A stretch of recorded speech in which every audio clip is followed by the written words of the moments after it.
Hey everybody, welcome back. This is Mecca Madness, and today I wanted to cover a couple of key issues um, going on in the world. One, COVID's real, and separation anxiety, living by yourself, living with family members, being cooped up, cabin fever, all those things contribute to your mental health, either aiding or abetting depression and how you feel about yourself, self-image, and everything else.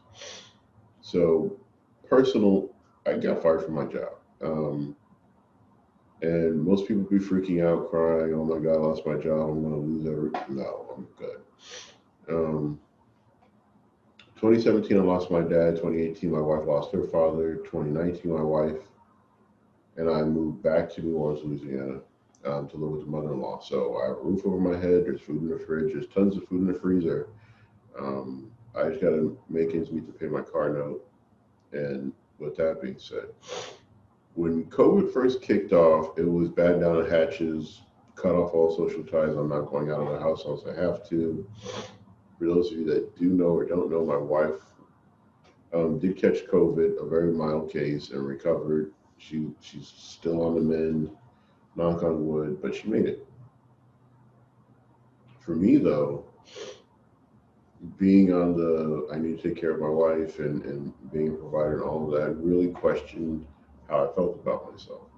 So, without digging into the whole psychoanalysis, what did I do to survive COVID? Got up every morning about 6:30, 7 o'clock, walked the puppy. If you check out my Montague Travel, links in the description below, go to the Instagram, you'll find the puppy, Samson. I was going to name him Scrappy because he was eating scraps when I found him, and he was not trying to get in the car with me to go to the SPCA in Louisiana.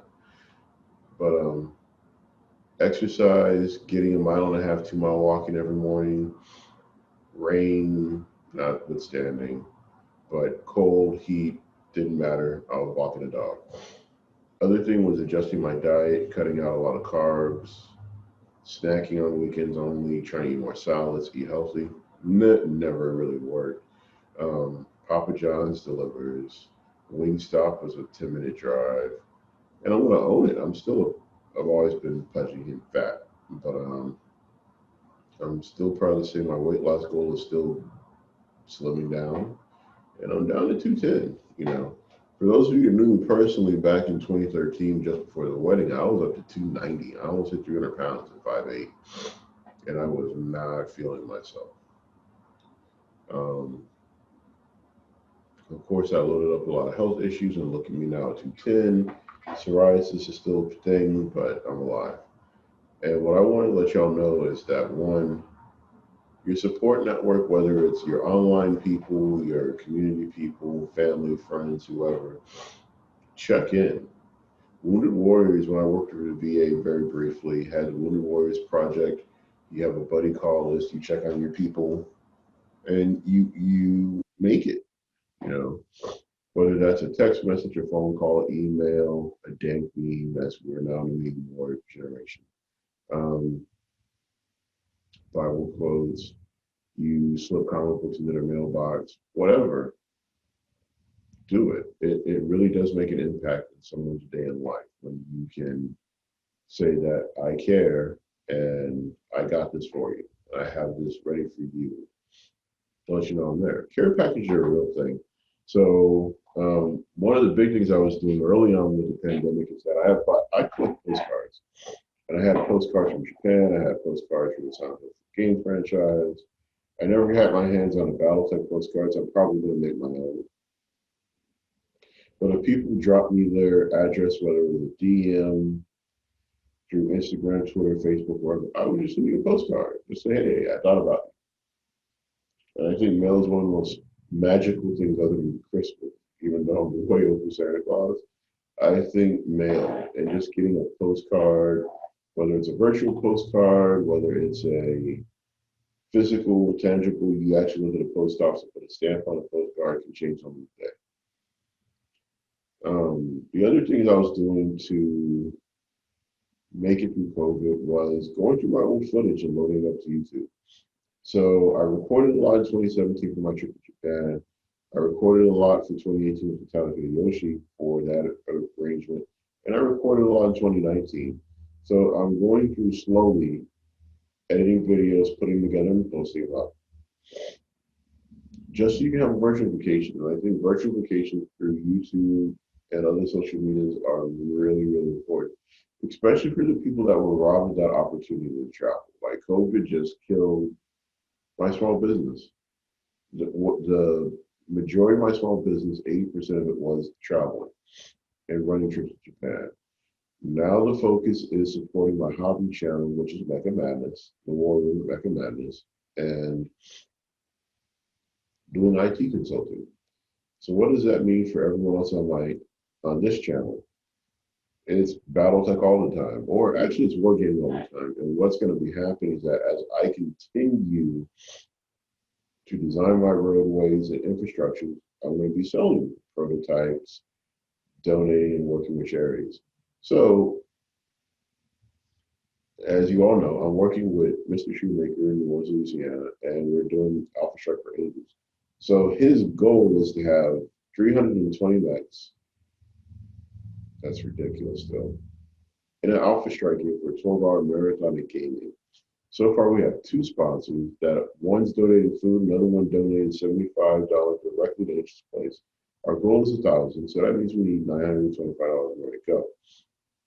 What am I doing? I'm the one prepping all the mechs, printing up all the Alpha Strike sheets, and a lot of the behind-the-scenes stuff. So this is a call for volunteers that want to help.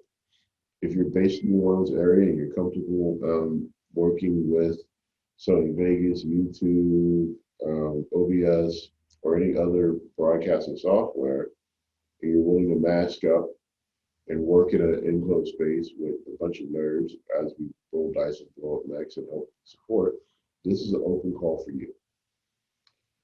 Last but not least, I've had two sales. I sold a kit of all my highway road systems at the 110 millimeter scale to a gamer in San Antonio. And then someone in England bought my files for the same roadway system. And I can't wait to see posts and pictures and what people come up with. So that is the big announcement. And I just wanted to share that with you. And thanks for asking. I'm good. Shout out everybody on Instagram, from Story Junkie to Uncle Gigi to the guys at DFA Wargaming. Can't wait to get that interview redone. Project Mobius for being such an easy cat to work with when ordering files and giving files out of his kits. When I first started 3D printing, I want to give a big shout out to Trevor McIntosh, who is the guy that got me my first sunroof and my second sunroof, and probably my third sunroof, even though, you know, the Frankenstein's project is over with. I'm glad I still have a sunroof over my Crealis. We'll talk about that in another video. Next project, next big shout out, everybody at Catalyst Games. You know, you guys are testing, working with the Kickstarter crew, keeping the Battletech universe alive, encouraging us to send out short stories and fan fictions and what have you, whatnot. I really do appreciate it. As a matter of fact,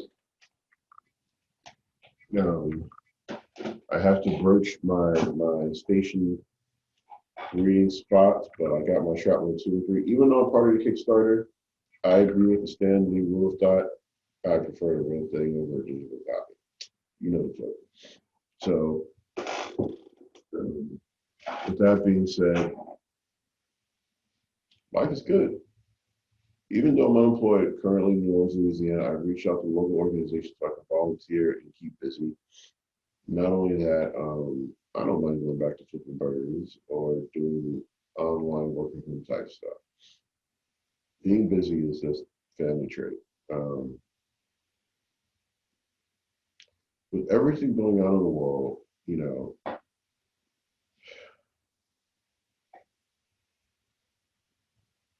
I'm just grateful to wake up in the morning in my right mind and sensibilities, and I can go to the garage, airbrush a little bit, move some buildings around. And for everyone that's asking, I do not want to get into resin 3D printing because it's not my house. I don't want to mess with the ventilation system. I don't want to have to invent a ventilation system. FDM is fine. If anything, I want 3 more sunroofs, all with the Microsoft in or the Gulf Coast Robotics clone, 3 more Raspberry Pis, and a sponsorship. Sponsorship, as much as I'm burning through Hatchbox, Solutech, Zero 3D, and GST, a sponsorship shirt would be epic. Just, I burn or I melt Hatchbox, or I burn or I melt blah. Just saying, sponsorship would be amazing. I already got my Battletech shirts. And if anybody in the New Orleans area knows a seamstress or somebody that can just sew on some patches, I got shirts. I want to have a shirt for every faction I have a patch for. That means Merrick, that means Steiner, that means Liao. I already got my Federated Sons field officer shirt. I think since my father passed and he's not wearing his uniforms anymore, I want to go steal some of his patches with the family name on it and be like, yo, done. Anyway, hashtag cosplay goals. Well, I love everybody. I'm so glad. If you made it to the end of this video, you can smash the like button, comment, subscribe, and let's talk about how you're feeling. Check in. If you really do want a postcard from me, shoot me a DM. I have no problems running to the post office. I got a butt ton of postcards. Some are still Silent Hill, Japan, and stamp. One love, and everybody roll dice. If you can get it in digitally, great. If you are on HBS Battletech, I will drop you, if you DM me through Instagram or whatnot, we can schedule time. I don't mind playing Lance on HBS Battletech. Mega Mech, I can never hit the broadside of the bar. And we're out.